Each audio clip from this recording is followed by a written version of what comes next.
Hi, hello, my name is Emerald, and if you are coming back for that update about the stimulus package, thank you very much for watching me again. Give this video a thumbs up.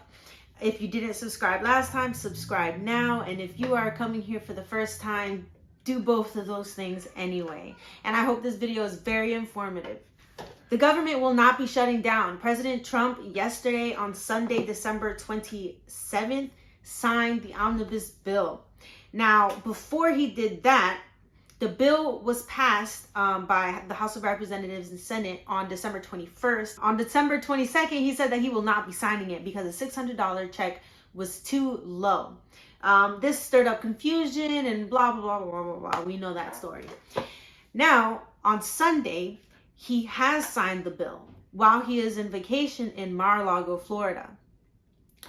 Because of the delay, in between then, the Democrats were able to push for an up and down vote. This vote was taken today, Monday, December 28th. This vote is also called a clean vote, where members vote yay or nay on an amendment bill. The vote came to 275 to 134 in favor of amending the $600 stimulus check to $2,000. This means every adult will be getting $2,000 and every child dependent, every eligible dependent will be getting also $2,000. That is not, that is what it says. Yeah, that's what it says. I had to think about it for a second. That's what it says. Yesterday on Sunday, Mitch McConnell addressed Donald Trump signing the omnibus bill into law. He said, the compromise bill, omnibus bill, is not perfect, but will do an enormous amount of good for struggling Americans across the country who need help. I thank the president for signing this relief into law, along with full-year government funding, legislation that will continue rebuilding and the modernization of armed forces that his administration has championed. His leadership has prevented a government shutdown at a time when our nation could not have afforded one. I am glad the American people will receive this much needed assistance as our nation continues battling this pandemic. That was his official statement. Before President Trump signed this bill on Saturday, President-elect Joe Biden had stated, it is the day after Christmas and millions of families don't know if they'll be able to make ends meet because of President Trump's refusal to sign an economic relief bill. He proceeded to say that the $900 billion stimulus package would only be a first step and a down payment on more action that will need to take place early in the new year. Joe Biden has been saying this since his presidential campaign, promising to pass additional relief. Obviously, President Trump is still denying that Joe Biden is the president-elect. He has been chasing voter fraud allegations ever since before the election came to a halt.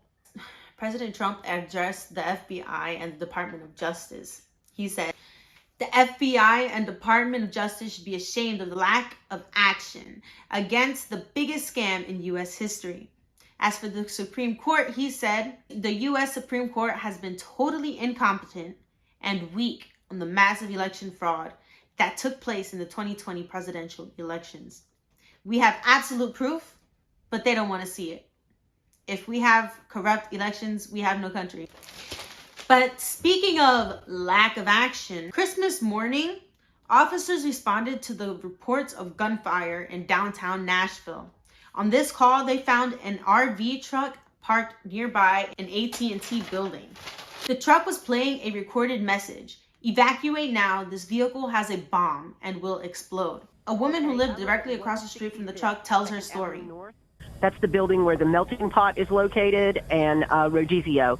And the RV was parked right outside of our window. We're on the 3rd floor, and the RV was directly across the street from our apartment. Between 5 and 5:30 a.m., we heard very loud gunshots, repetitive, like 5 to 6 shots. I'm not sure, but very loud, and that woke us up. About 5 minutes later, we heard it again.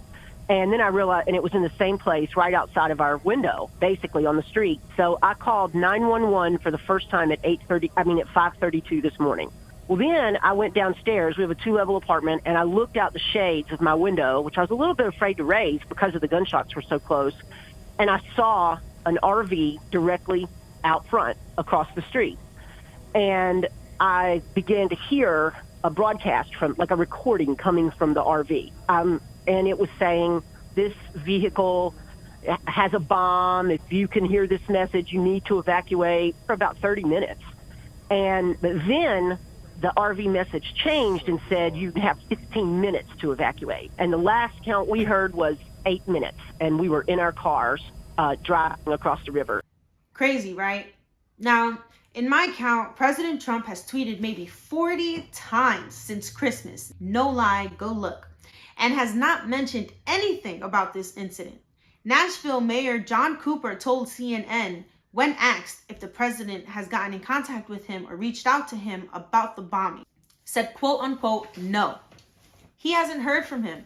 He proceeded to say that Marsha Blackburn, the senior senator, that she talked to Trump, and she says that he is following the news very closely and was committing help from the federal government, and that he is grateful for the incredible first responders and for those injured. 40 times since this has happened, and not once has President Trump tweeted about the incredible instincts that these first responders had to save not what could have been plenty of people that day. And I just would like to say, God bless those first responders, and God bless those who were saved, and God bless those who were injured, and God bless Nashville and their recovery. Well, that's all I have for you guys today. I hope you enjoyed the update. Stay tuned, subscribe, and don't forget to like.